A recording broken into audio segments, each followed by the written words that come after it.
All right, guys, I'm here with Coach Wickard, Brian, author of Speed Compendium. We're going to wait. We're going to get some more people in here, and we're going to start the show.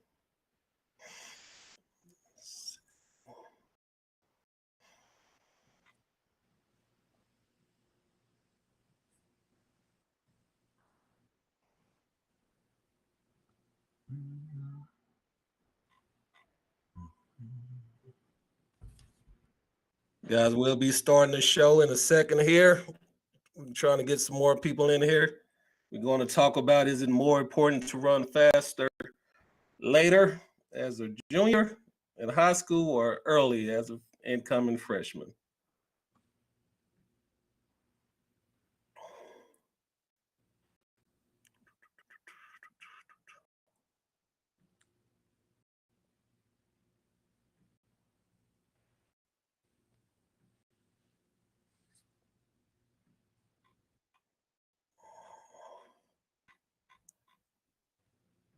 Guys, thank you for joining the show. We sending out some invites, so just bear with us. We'll be starting in a moment.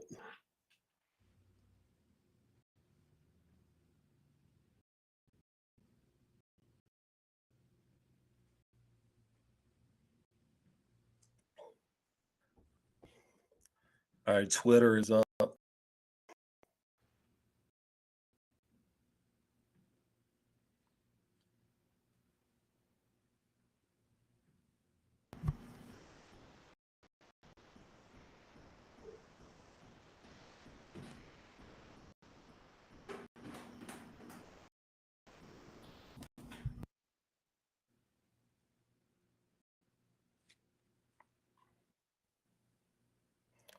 All right, let me make a share.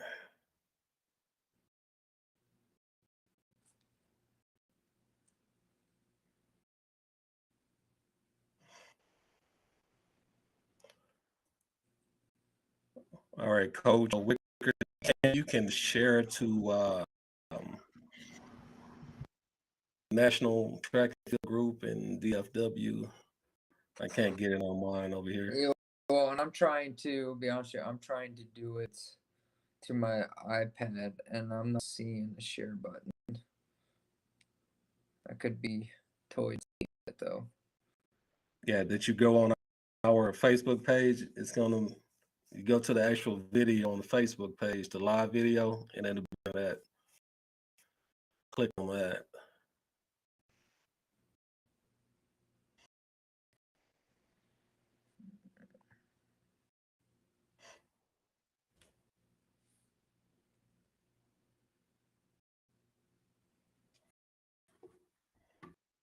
I've shared the link.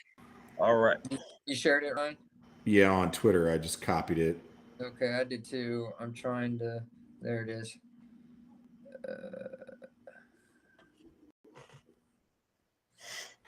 What the?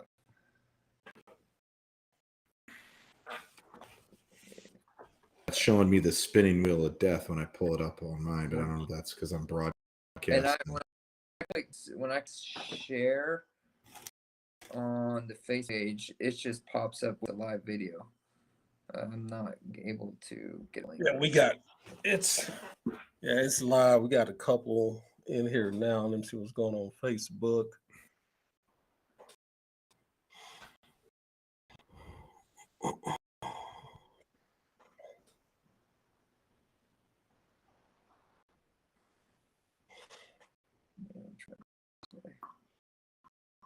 Yeah, I'm up and running on Facebook, and I'll share. And I can send y'all the link also if y'all. I think. All right, guys, just bear with us. We're sending out some invites and some shares. We're going to talk about if it's more important to run faster later in high school or early as a freshman. All right.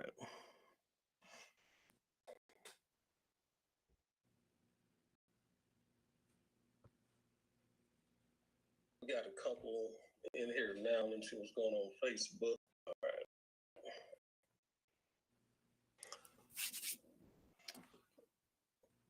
All right, guys, we'll go ahead and get started. Just we need more time.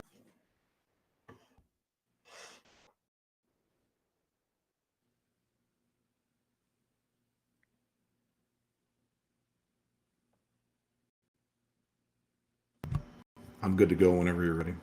You good to go? I think All we're right. good. You good? Yep. All right, guys, welcome back to the show. Welcome back to ETTGY. We got a special show today. I got the dynamic duo here today with us. We have a good topic, very good topic we're going to talk about. We're going to get right into that, but I want to show you this video. It's going to be brought to you by TrackBorn, all right?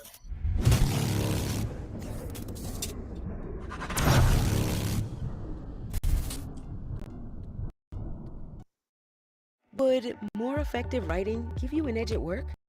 Grammarly can make your job one click slower. Grammarly makes sharpening your resume easy, working right where you are to help you get where you're going. Concise writing means fewer miscommunications. Grammarly can help streamline your message so it reads loud and clear. 92% of professionals say that Grammarly has saved them time writing and editing their work. We can help with everything from full sentence rewrites to small typos you might have missed, all with the ease of a click. Whether you're looking for a new job or you love the one you have, Grammarly can help you sound professional, express your ideas clearly, and communicate with confidence. We can even check the tone of your to help you build relationships at that. So for all your track and field needs, go to trackborn.com. If you need equipment, you need custom uniforms, anything you need, go to trackborn.com. You can type in TexasTrackDad and that will give you 10% off, okay? All right. So I have Mr. Track and Field himself, 5-star author of Speed Compendium, Ryan Banta. Ryan, just tell us a little bit about yourself. Tell us a little bit about your book. There you go. Yeah, so about 2012, I came back from the Emerging Elite Track and Field Coaches Clinic out of Chula Vista, California, at the Olympic Training Center, and kind of got into some discussions with some folks about different things. And I was already writing for a website called EliteTrack.com, and it was funny because we're sitting around the cafeteria just yucking it up and having a conversation with fellow like-minded coaches. And one of the coaches brings up this story about an article they read, and it was my article. Yeah. and at that point, I was like, wait, people are actually reading my stuff? Oh no, I got to be a little bit more mindful of my grammar and making quality content. And I had already been bouncing around the idea of making a book. And, I came back to my wife and she agreed that this is something that I probably should take on. And it took about 5 years from that point to reach the finish line. And thankfully, the Sprinter's Compendium has been sold in 40 plus countries around the world. And, I'm still, a lot of coaches are still trusting in me and purchasing it and having a lot of good value that comes out of the book. And, there's 50 contributing coaches from around the world in it. And so that's kind of how I got that started. And I've been a high school coach the entire time. So I'm at the grassroots level, just like many of you who are listening tonight. Nice. Good deal. And we have Mr. Wingage himself, Coach Wickard. Because if you run a fast time, Coach Wickard gonna want to know if it was a wind gauge out there. That's I right. guarantee you that. Texas. So Coach Wickard, he's the founder of Tier One. He's going to tell you more about that. And also with Ryan, you can buy that book, Sprinter's Compendium. You can buy that on. Hey, there you go. There you go. You can buy that on Amazon as well. And it should be a link in that description title. If not, let me know. I'll go back and correct it. But go ahead, Coach Wickard. Yeah, so I spent 14 years at the Division I level coaching sprints and hurdles, been all over the country from mid-major to Power 5 to D2 and had a child, and it changes your life. And so I said, I need more time with my family. And so I left the college coaching field, and now I'm doing private coaching for developing speed and hurdles in the DFW area for athletes from 9 to 18 years old. And a good thing about Tier 1 too, he also offers mentorship, right? With, you know, if you have questions about recruitment or anything like that, he offers that. So make sure you check Coach Wickard out. He's on Facebook, he's on Instagram, he's on Twitter. Make sure you check him out. All right.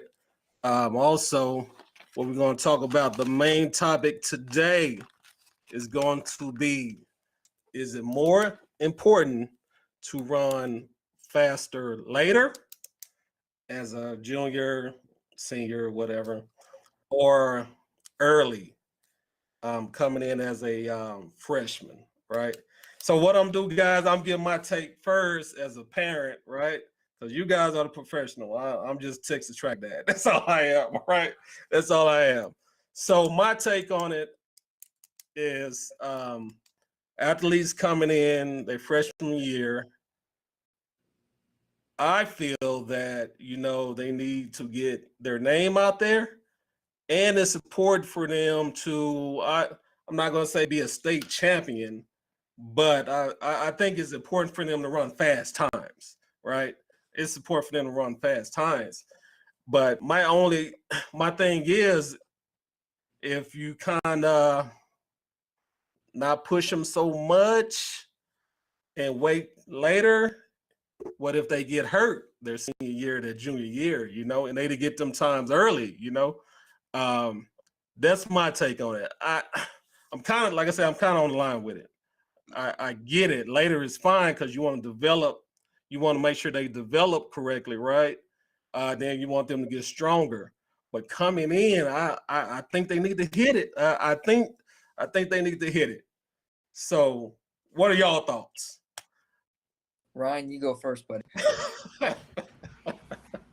Well, it's an interesting topic because if we're talking about, you know, early development, right? So females tend to come in, and then this is in my experience, the females tend to come in a little bit more mature. You know, they tend to hit puberty earlier. They tend to be more developed earlier than dudes.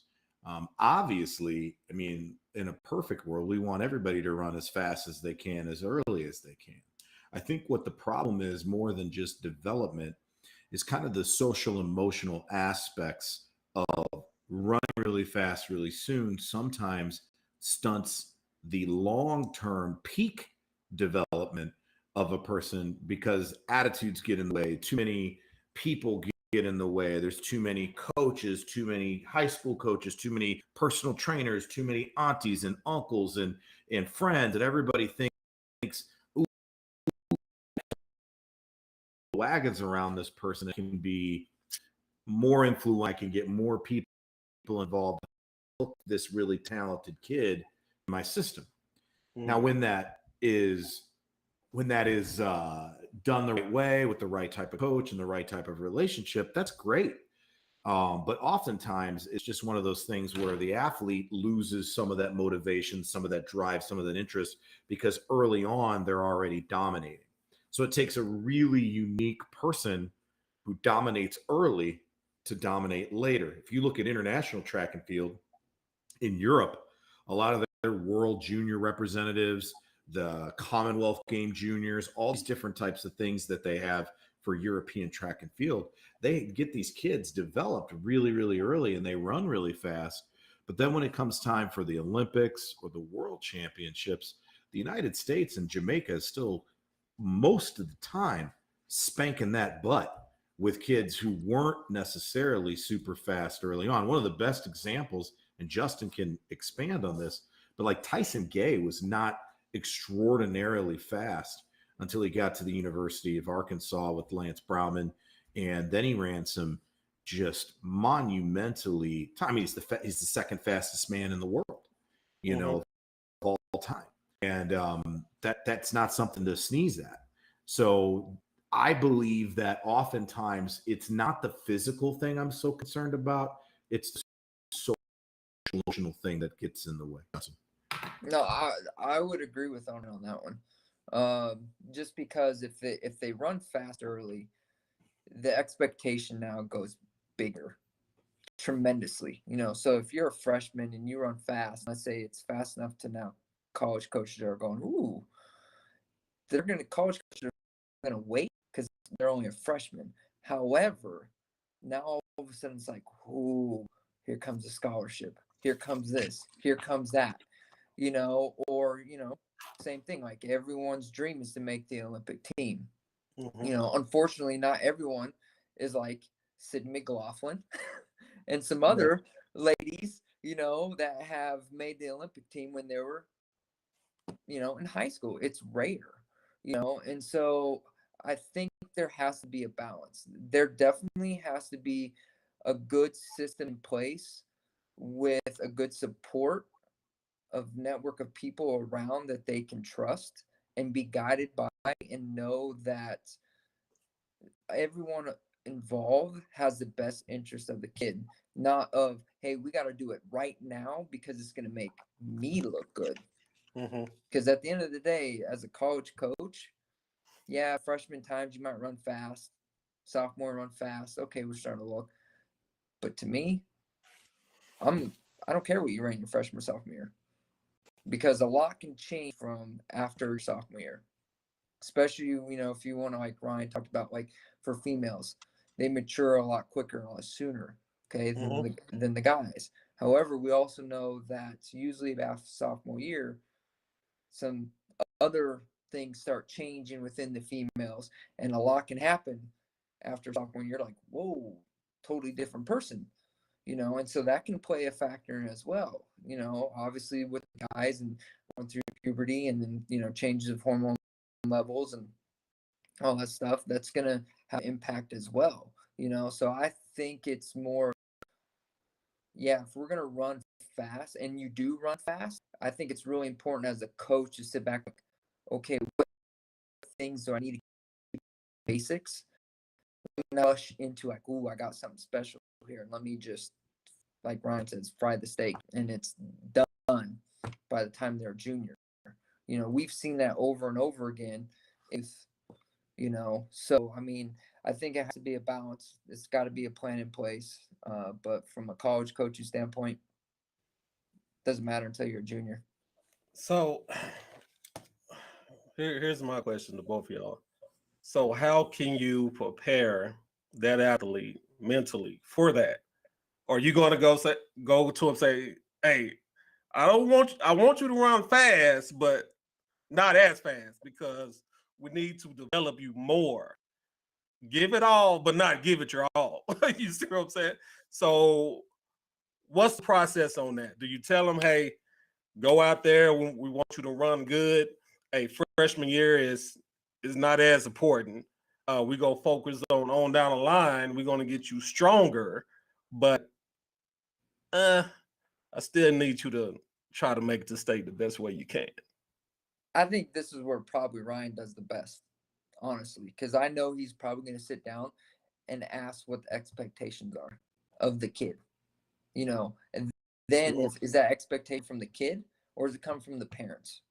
As a coach, you got to distinguish that real quick.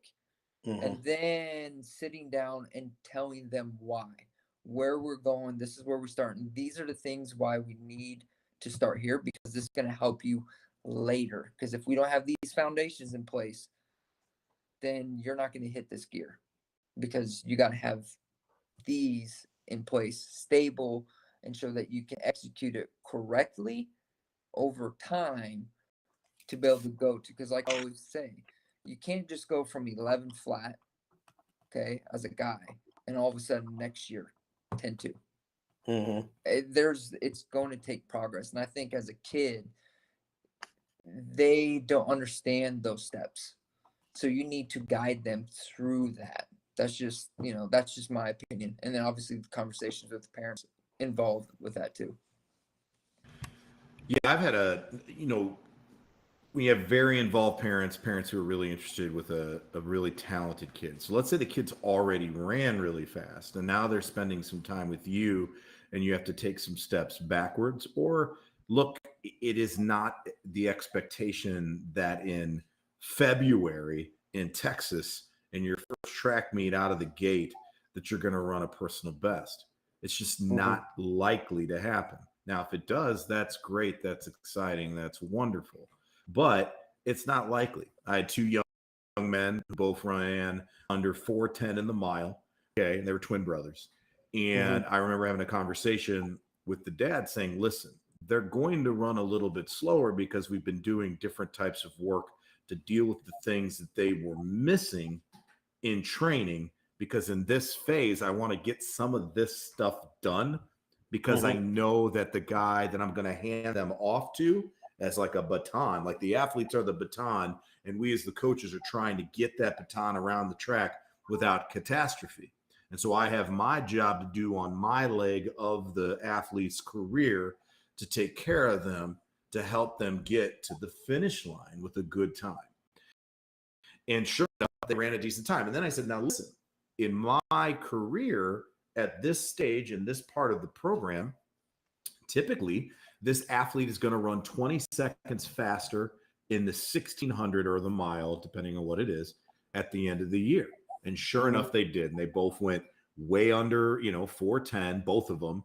And in fact, the funny thing about it is they didn't run much faster when they got into college. And then the conversation is, well, did you stunt their development through training, or did the other guy do it? It's like, no, it's not that at all. They were in a radically different situation, and they moved up an event.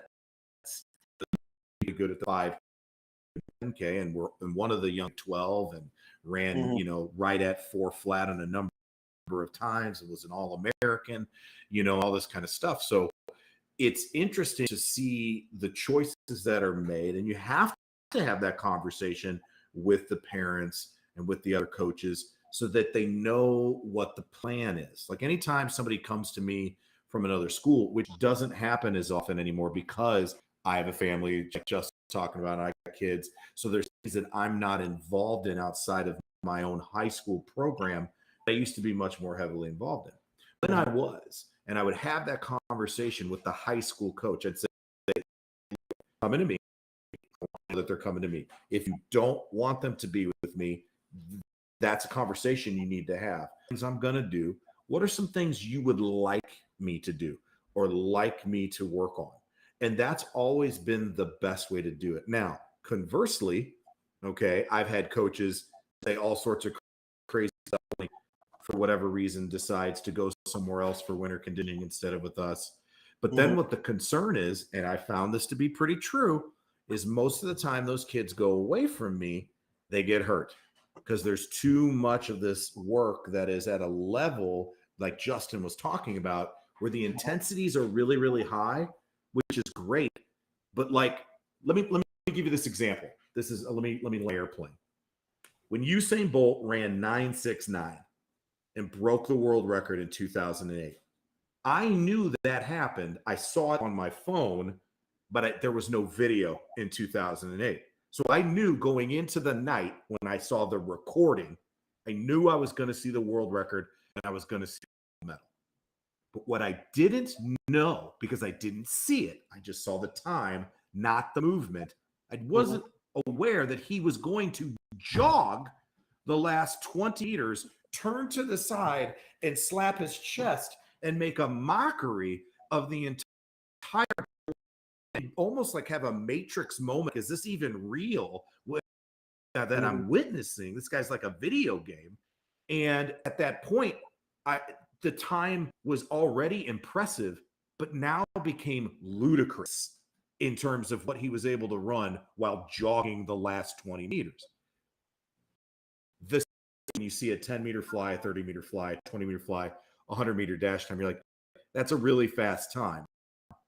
But how did that athlete look doing it? Were they technically proficient?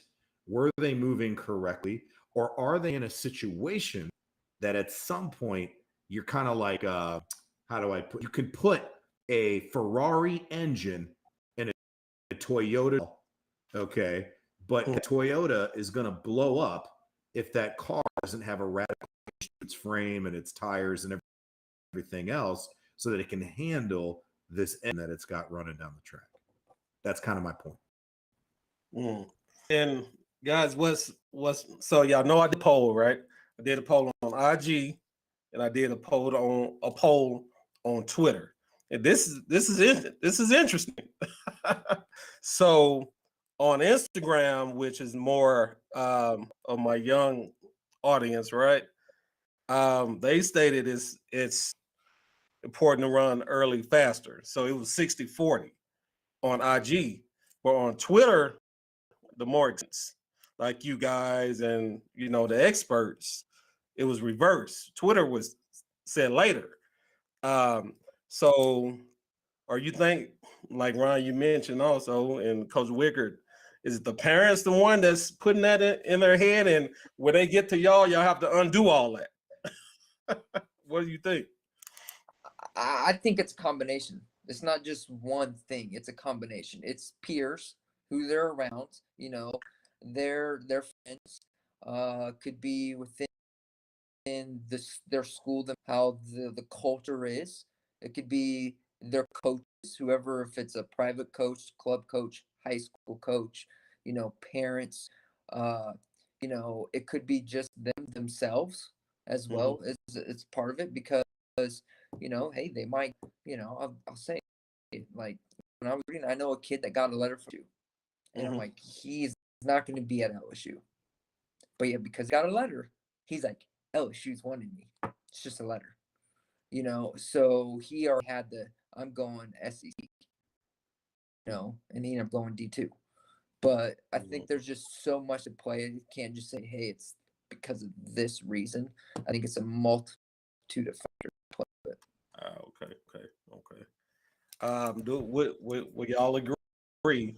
Y'all can agree or disagree. Do you think athletes are built to run fast through their freshman, senior year?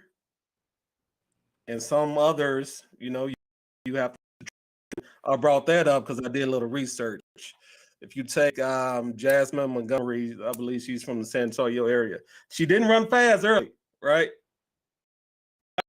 She the water, right? She blew everything out the water. Carrie, if you go get her freshman year, it wasn't that great. But later on, she was really moving. She made a statement. And if you look at Christine Mallard, she's just running fast all the time, right? So you know what my thing is it the sprinter's DNA? Or do y'all believe that some athletes can and some, Well, can't? there's been a lot of studies on there's a book called The Sports Gene by David Epstein. Not Epstein, killed. But anyway, he wrote this as a sports author. And he talked about how actually some people have trainable genes. So like, for example, if you guys look at me on video, I'm not skinny by any stretch of the imagination, but I have a natural low heart rate. But I also don't have things that allow for my heart rate to be trained even lower. So as an athlete, I can kind of come in and compete right away and feel a little bit more fit than the average person.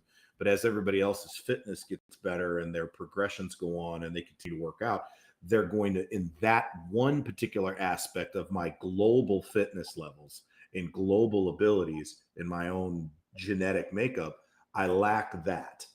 So when you look at some of these people, like someone like Emily Sisson, who I coached, who was in the Olympics and finished 10th in the 10K, she just kept getting better and better and better and better.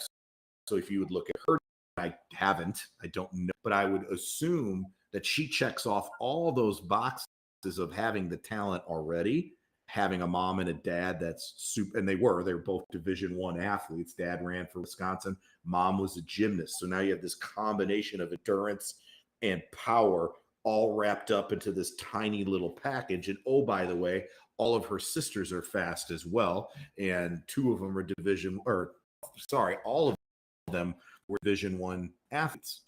3 of the 4 were distance kids, and the other kid was a long and triple jumper for DePaul for a year, maybe longer. I don't know, but so there is the genetic component. You have to have it, but there is also a component that says you're trainable. So if you have a good coach, and the athlete you mentioned is at what is that, Reagan High School down there in San Antonio, and on top of that, they got a overall program. The coach is really freaking good, loves the hell out of her kids.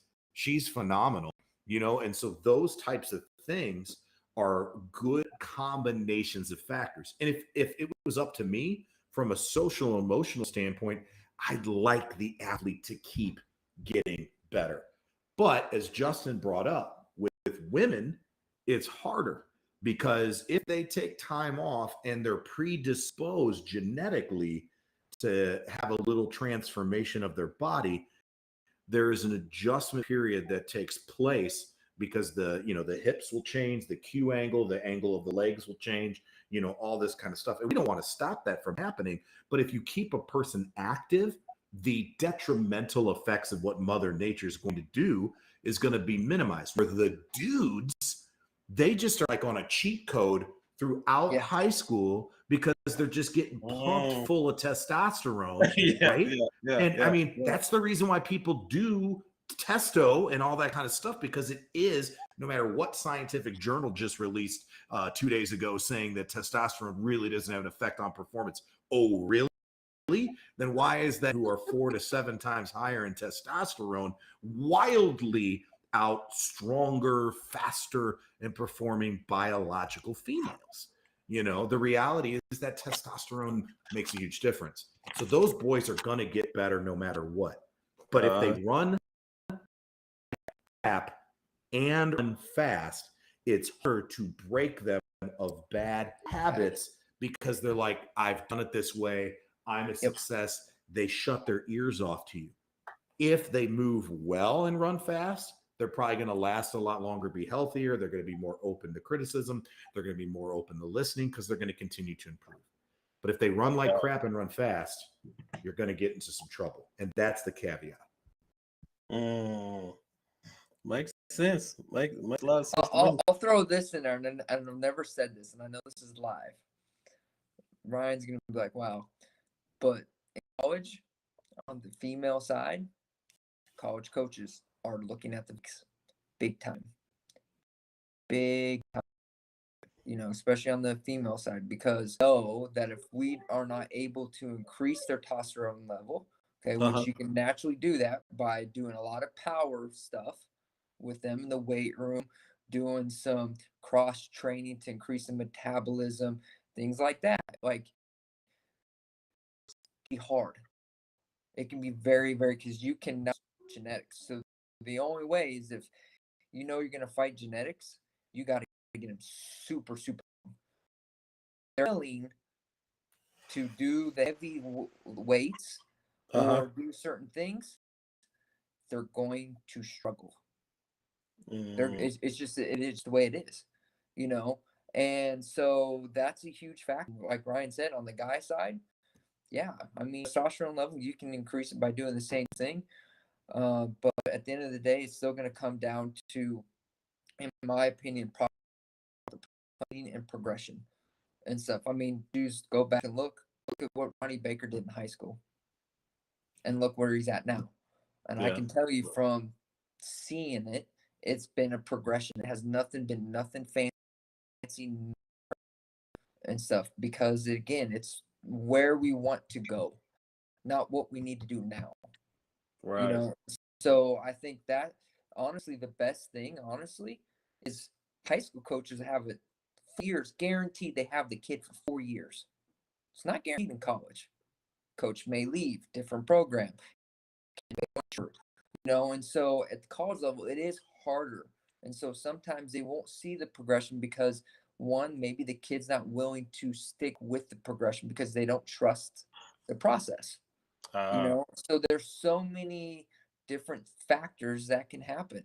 And like Ryan said, if a guy comes, he's like, Coach, sorry, fast. Their ears are closed off. Keep doing it. You're like, I'm telling you have to change this if you want to get to here. And a lot of times, like, no, I'm good. So Yeah, and the other thing is that you get into a rhythm lock. So the firing pattern gets wired in really hard, and you haven't exposed them to a lot of other things.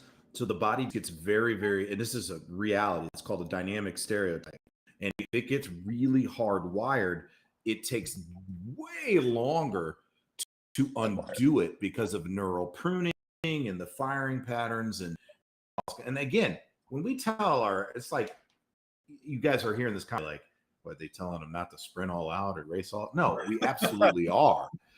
We absolutely are. But it's, again, it goes down to, what does that look like, and what training are you doing to access that all the time? One of the greatest coaches in the world used to coach in Texas for college. His name is Dan Paff, or Pfaff. Okay, Pfaff. And one of the things he would talk about is when an athlete runs like a new personal best, he doesn't radically change anything about the program because the athlete has never been there before. You have hyper PR'd. You have super maxed. You have done something your body has never seen. So we have to go, okay, did we get a pop in the tire? Did we have a break in the chassis? What's going on? We got to go back and look at this car like a Formula One. Say, okay, what was the consequence of beyond anything you've ever done before? You know, and let's stabilize this new you for a week or two or a month before we start initiating new training. And here's the other, Charlie Francis, Ben Johnson's coach in Canada, and people poo-pooed him because performance enhancing drugs, all this kind of stuff. But when a kid would PR in practice, that's it. Practice is done, because what else can you do? You go out there and you try even harder. Well, Bud Winter from San Jose State, Speed City or whatever the heck it was back. That's San Jose. I've got the wrong school, but it doesn't matter. Bud Winter, he would talk about, all right, run as hard as you can. Kid would go, run as hard as they can. And he goes, okay, I want you to try to run just as fast, but I want you to relax by like 4 or 5. Lo and behold, on the second run, kid runs faster. So when you go there has to be a recovery. You have to keep the training maintained. Don't try to PR again, because you're going to get the person hurt because they've never been there before. This is a super maximal experience. And then psychologically, you don't want to keep trying to make that thing happen right away. You got to give them a little bit of time to recover emotionally and physically. And if I have a kid who runs CPR in the 100 or 200, the next week we don't run it again unless it's a championship phase, and that's the step that they got to get to state.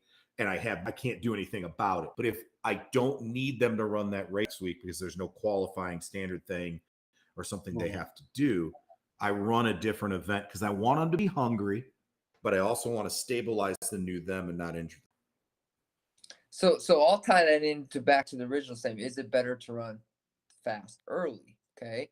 So we'll just go in Texas. You know where I'm going with this. The kid runs fast. What are they going to be doing all the time from the freshman year? Relays.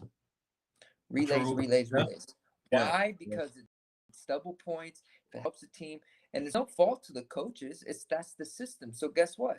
If that's how you have to win. So you got to stack the relays. However, it goes back to like what Ryan was saying. Okay, if they run fast, where are they going? Because your training is going to have to change. It can't stay the same from when they were a freshman. So where are you progressing their sophomore year? What things are you keeping in within their training that worked? And as you get faster, here's the thing. The improvements of certain things that you do are going to be smaller. It's a smaller window. You're not going to get your big bang for your buck.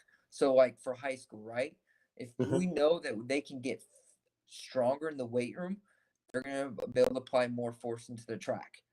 Okay, so naturally you're going to see a big improvement because of the strength levels. But eventually, as you get going, okay, now where's my next big bang to get them to go faster? And so the other things from a psychological standpoint, and this happened all the time, and I know he's had it too. is when a kid does run fast, the first thing they go, and I'll use this example. I had a freshman at Louisiana Tech. She was 14.2 in high school. Her first outdoor meet, she went 13.5. I said, I'm in trouble. And here's why. It wasn't because I knew I couldn't get her to go faster, because she thought the next race she's going 13.1. And now that's the psychological thing now as a coach. Instantly the kid goes, I just ran 55 flat as a freshman. Next meet, I'm going 54. Doesn't work that way. So that's the other thing as a coach you got to look. So there's a fine balance that you got to teeter on. And it goes back to me. It's knowing the athlete, building the relationship, having the trust. So when stuff like that does take place, you do, because you got to get buy-in at the end of the day. And if they're not bought in, and there's other influences happening, or parents, whatever, it's going to be tough. I never understood why. Well, like I said, I'm not a coach. I'm just track dad. Why coaches tie up elite sprinters on relays freshman year. I mean, I see it every year. I just don't. I don't get it. I don't know why I'm that gonna happens. say this. I'll drop a bomb and Ryan add in. I'm just gonna be this is just my opinion. Okay, relays, you can hide your coaching flaws. Technique work, block work, acceleration work, that takes some skills. You actually have to do things properly in progression to get there. So in my opinion, a lot of it comes down to education of coaches. There's many ones out there, but it's easy to hide in relays. Because when you put the kid out there in this technical event, sprints, throwing event, things are exposed really quick. So if you ain't doing the right things, again, coaches hear this all the time. Not all. You haven't done blocks all year. It's a big meet. You need to be in blocks. And so the kid's forcing the blocks. Now the kid doesn't do well, and the coach gets mad at the athlete. And the athlete's like, never done blocks, never worked on blocks. Well, you need to be doing blocks. Gotcha. It's not the kid's fault. It's the coach's fault. So that's just my honest. So we got a few. You got something, Ryan, on that? Yeah, I see my you wanna boy, say my dude, Brandon Cooper over here talking see about him Texas versus everybody else. Now here's the Yeah. deal. All right. Back in the day, my cousin lived in Arlington, and Texas was the only other place I ever felt like I was at home. Now, that being said, all right, we had 2 women in the hammer from Missouri. We had a woman, a medalist in the steeplechase. We had another woman in the 10K. We got Mike Rogers, who basically runs under 10 seconds every time he steps onto the track. We got all sorts of folks in the javelin. Just saying, man, I would say that. And then, oh, by the way, for all my Texas fans out there, when you guys go to the Great South meet, don't forget that Team Missouri brought home both the men and women's title the last couple of years with some high school kids from Missouri. So, I'm just saying. But anyway, I just had to make sure I gave my man Coop the business. Oh, Coop. Oh, we got a few comments too. So we have a comment that says develop 4 years. The junior year is very important for the recruiting process. So, Wickert, is recruiting heavier junior year or sophomore year? Sophomore year is barely taking place. There's a little bit. If you're in the top 10 nationally, and you've had some times that meet some standards, or coaches see a kid that's got a good frame, they're running well, they like how they move. Yeah, you're going to, but all is it going to be is a recruiting letter. That's it. Nothing can happen. And so it depends on each school. Depends on where they're at, with their scholarships, all that. So there's a cycle to everything. So yeah, there might be some sophomores that might get some look. Hey, we're interested, fill out this questionnaire. Junior year, obviously, NCAA rules, you can start making contact with those kids. You can bring them on an official visit. And a lot of coaches are like, hey, if I can get this elite kid to come on an official visit as junior, I done one thing. I either get them to commit, which is very rare, or I took away one of their official visits. So that way they can't go to another school and stuff. So there is a game to it. So yes, for me, coaches are always like, hey, look at the juniors. But if we still have money left over for the senior class, guess where my attention is going to? I got to finish up my recruiting for my senior class. So I'm sending out flyers, info, getting, inboxing kids, give me their stuff that are juniors. So that way, then I can start putting stuff out there. So at the end of the day, junior year starts, but it's still, even though NCAA rules change, at the end of the year, it starts getting hot. Gotcha. So Ryan, I've got a question.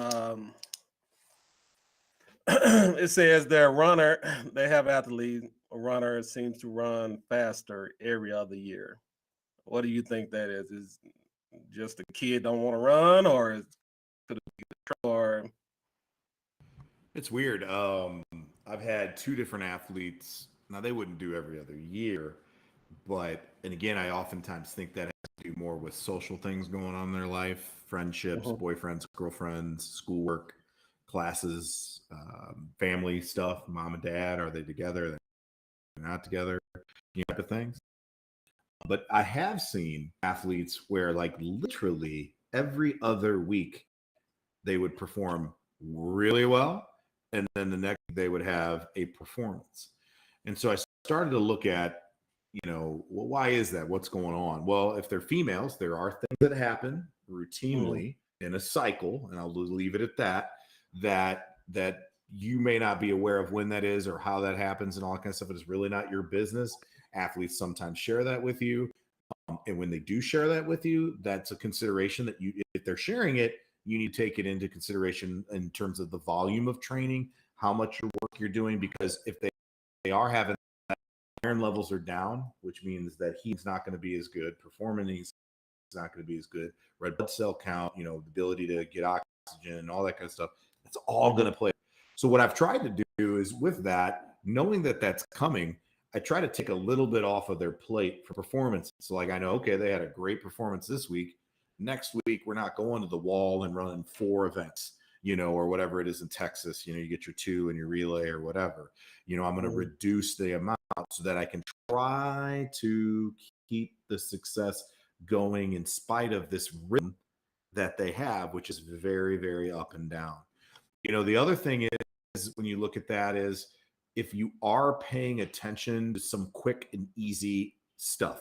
So big thing you can do is start giving your athletes some questions that they answer for you every day when they come to practice. Like, how hard did you think yesterday's practice was? 1 to 5. How emotionally are you ready for practice today? And the is whatever you have them little on a Google form, right? Make a list and have them click. You keep that data. It might not help you the first year, but over 10 years, if you're fortunate for time, that data is going to help you inform decisions that, hey, maybe this week of training was not good, and then I have to pay for 3 weeks with my athletes to get them back. Or the athletes always complain that this week sucks. The next 2 weeks, they run out of their minds. And so then you can frame it for them to say, listen, this sucks right now, but we're going through this phase of training to get you to the next level. We don't want to 2 steps back, but understand that there's an adjustment phase. That's the other thing too. Like, I had a young lady who was really, really fast as a freshman, and then she grew 6 inches. She didn't get hips. She just got really, really tall. Well, she from being like this little mouse, just and a rhythm-based, like, a frequency-based athlete, to becoming more of a stride length-based athlete. And over that time period, we finally get all back in order and the coordination to be right. And then she ran faster than she ever ran. And so some of those things, as you're seeing that happen, those are the conversations that you can have with your athlete so that they hold out hope and stay involved in your program so that you can work your magic to get them to even greater performances. So you're gonna love this. Brandon Cooper. He says here they pretty much got to make a name for themselves. They belong on the team relays. Put your work in. I'm just paraphrasing. He's pretty much saying you put your work in as a freshman. Then after that, you can focus on, your individuals. He also said in here, there's not many freshmen that make it on their individual events. So pretty much he's saying, you coming in as a freshman, you run good, we're going to stick you on the relays. And when it's your time, it's your time. What do y'all think? I would agree with that, actually. I think and it's also going to depend on each part of the country that you're in and stuff. Yes, you're going to have your amazing freshmen that can come in like, man, they're the best on the whole entire team. But then, the freshmen are going to have to develop and earn their spots, and they're not going to just come in and just take someone off the relay. So there is definitely going to be a progression, for sure. And I think it's really important. Again, it goes back to the expectation, knowing what things they need to accomplish as a freshman, what the role is on their team, and sort of falling in line of first understanding what is the team culture. Team culture is big. I think that's, spot on. Yeah. Well, what you think, Ron? You think it's slap them freshman relays? It is or what? Well, I mean, again, it depends on your team strategy, right? Like if you think collectively they have strength collectively, that it takes a little pressure. Anytime you've ever asked a kid to run an 800 or a 400, right? That's probably always going to be better than in an open race where they're out there naked by themselves, so to speak. But you put that baton in their hand, there's a lot more extra motivation possible. Not always. Sometimes a kid will, but if you set it up right, that you're going to get more motivation out of them, and they go, "Oh, I can do this. That isn't as scary. That's not as nerve-wracking. That isn't as worrisome." That doesn't always work because some kids just have mental blocks. But if I'm going to do what I want to do with this kid later, and I feel like this event, this relay is an opportunity to build confidence, then let's do that. Let's build that into them right away. A lot easier. It's like in a football game, there's 11 people on the field, including you, and another 11 on the other side. You can hide a little bit. On a relay, you can hide a little bit. You can grow into it a little bit, but that being said, if you've got a freshman on there with upperclassmen, well, now there's more pressure because, well, I don't want to let them down. The upperclassmen are going to be mad if I screw up this relay. But here's the key. And I saw something on here from one of these other coaches who was talking about an athlete had not used blocks, and then the coach threw him in the blocks at the last of the season. I always tell my female athletes, and I know this is gendering, but I tell them, dance a boy that brought you. And what that is don't start tweaking things late. Let's get this stuff out of the way early. Let's rip off the Band-Aid early. If I'm going to put you on this relay, let's get this done and over with. So there's not a lot of pressure. I am not a person who wants to run my kids JV if they're a varsity talent. Oh, they can't handle varsity.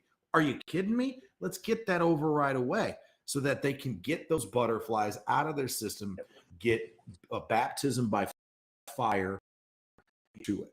So we had a young lady who was second in the state of Missouri in the 400-meter dash. She's our school record in the 400-meter dash. Awesome kid. She was second the state in the 200-meter dash. We found out in the last 2 weeks of the season, oh no, your front foot is the wrong foot in the block. She was literally double tapping out of that front position off the block. Now, we all know, well, shoot, she could run a lot faster if you switch that up. Yes, but she's been doing that way all year long. So we are going to fix it in the winter and winter conditioning if we're allowed to, in the spring, and get it right. But I'll throw the baby out with the bathwater and try something radical, even if it's kind of like the right thing to do from a philosophical, technical standpoint. We're not going to mess with that. Let's just roll through this now and get this done. So for freshmen being on those relays, let's get them on it right away. If that's a good place to give them some opportunities and some experience with some of their peers that maybe are their same age, awesome. I'm all for it. I will add this because I think happens as well. Obviously, I'm coming from a college level, but I think the other thing when it comes to relays too, if a freshman can be on the relay and build those confidence, okay, they're probably going to take someone off the relay. Okay, so let's say that person that they took off the relay is in an individual event, and that freshman's better than them in the individual event. Let's put this in here. There are favorites. There are politics involved no matter where you go. So, okay, so now you're going to take that senior that's not as good as your freshman and say, sorry, yeah, you're going to have some problems, So I think there's just so many dynamics to it. You, as a coach, you have to think of your scenario situation. And that's why I said culture. What is the culture of your team? Because that's what should derive everything and your objective of why. What's the purpose of this team? Now naturally you can have a coach in there. Yeah, it doesn't matter. Yeah, senior or junior, you're out. This freshman is in. So I think it's just. I mean, let's be honest. That happened. That happens. Not all across the country, but it does happen. And I get it. I get what y'all saying. Like I said, I'm a parent. Y'all the professionals. And if I have a good sprinter kid coming in there, and you sticking them on relays better be pretty good. And that's what Mr. Cooper just said. You don't want to go sticking your freshman sensation on a on a bad relay. Unless you want them to prove something and earn it. There's nothing wrong with that either. They're freshmen. You got to earn it. Yeah, true. Multiple times. I can agree with that. I can agree with that. I seen a comment here. Do y'all important to have a female coach? Go ahead. Yeah, 100%. If you're coaching females, it's vital to have a female coach. There's overrepresentation of male coaches in all shapes and forms. And so I look at it in a number of different ways. It's the chicken egg, right? So chicken is, well, there's just, therefore there's not a lot of females coaching. Okay. Well, I also think it's because they may not see that as a profession because it's not modeled for them in their daily lives. I talk about this person all the time, so she won't be mad at me saying it, but we have a really, really great coach at Parkway Central who coaches a lot of our distance athletes. Her name is Coach Merriman. She coaches men all year long. And so what does that show? Well, it shows all the young ladies in my program that, hey, I can continue to do this track thing, not just because I'm going to be a professional, but I can do that. I can become a coach. And not only am I going to be excluded to just coaching women, I can coach men too. And there's nothing wrong with that. Mixed stuffings, you have a young lady who's a person of color, who's a doctor, and it's a show. Everybody growing up goes, I can be a doctor too, because I see it every day on my TV.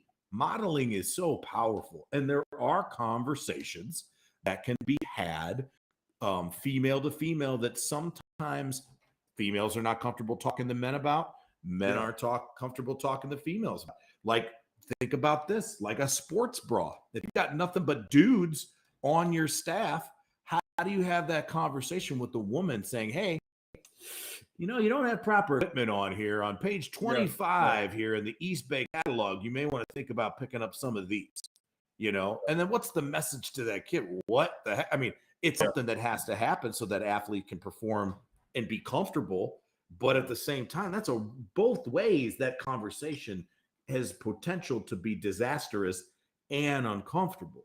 It's great to have diversity on your staff. If you coach a lot of people of color, it would be nice to have a person of color on your staff. Yeah. It's important. It doesn't have to happen, but it's flipping useful, because people feel more comfortable have an opportunity to have that initial conversation with someone, and then maybe, and escalate's not the right word, but then maybe that coach make that athlete more comfortable to have the conversation with the head coach or the other adult that they really need to have that conversation with. Or those coaches give you information on the side that you're never going to get. Think of, like, I'm a history teacher, so think about this. Franklin Roosevelt's considered like one of the greatest leaders of all time and one of the best presidents in United States history. The best thing that Franklin Roosevelt had was Eleanor Roosevelt. She was his eyes and ears, his literal legs in some situations. And there were conversations that she was having with people much more broader spectrum of life than he was having. And she could go back as his trusted partner and say, listen, this is what's really going on. This is what I'm being told. And that's the thing that I think coaches have to understand too.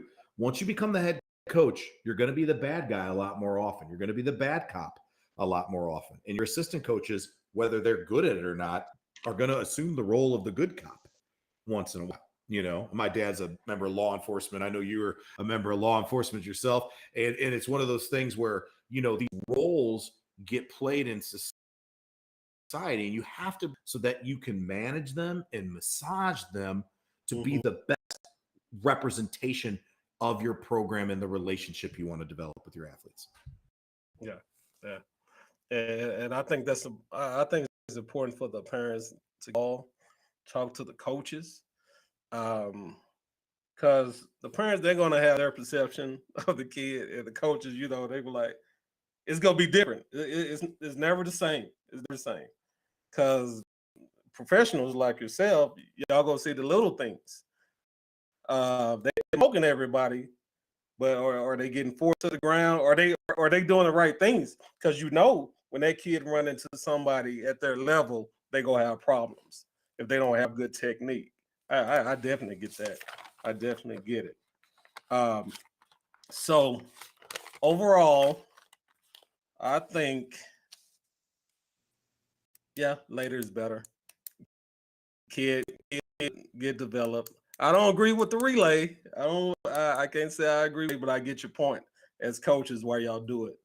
I get it. I definitely get it. You look at the kid's future, and you know, putting that kid on the relays, you saving them too, right? You saving them a little bit. So I do agree with that. We've been getting a lot of comments and questions, and we're looking here. We got somebody that just came in.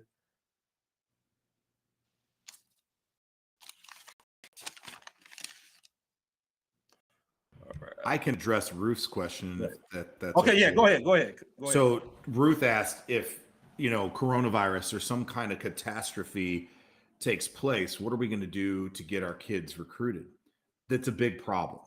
So there's no doubt about that.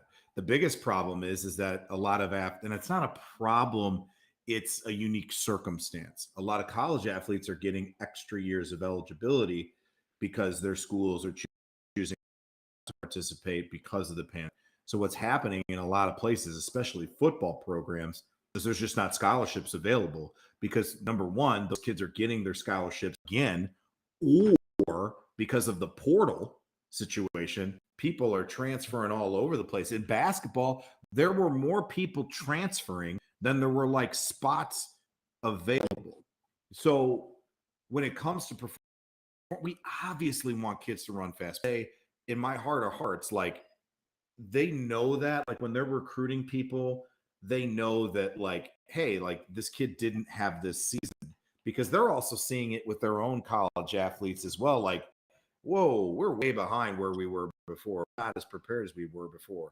That happens. So the biggest thing is like that's why the importance of AAU and USATF track is a valuable resource, option, and necessity in our current circumstances, because you can't rely on the high school to compete, you know, or to have a season. So it is important. If you see that coming, you got to get those kids in those other opportunities so they can run fast indoors, or maybe they catch a couple hot times in July and run fast, because if this is something you think has the ability to do is earn a scholarship, that needs to happen. Now, the good news, circling back, is if they are really good and maybe they're not at a university of their choice, but they got some money, if they do a great job in college and they get into a good program, it's not always about like, hey, I want the Division I program. It's like, what about the best junior college program or the best NEIA program or the best D2 in your area who has great coaches?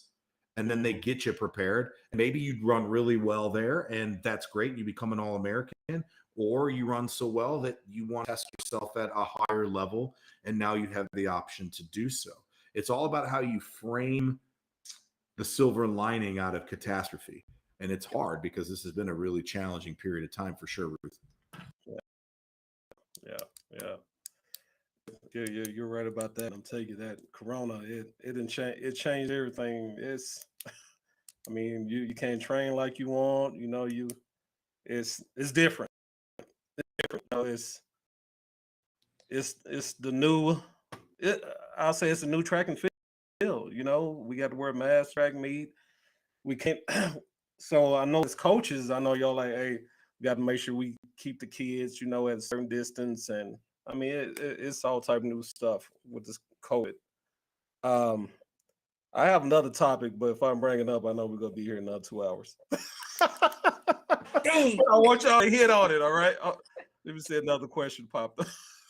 I want y'all to hit on it just a little bit. And I know, Ryan, I know you're going to talk about it on your podcast. Ryan has a podcast as well. Ryan, what's your podcast? It's called The Companions of the Compendium, COC. All right.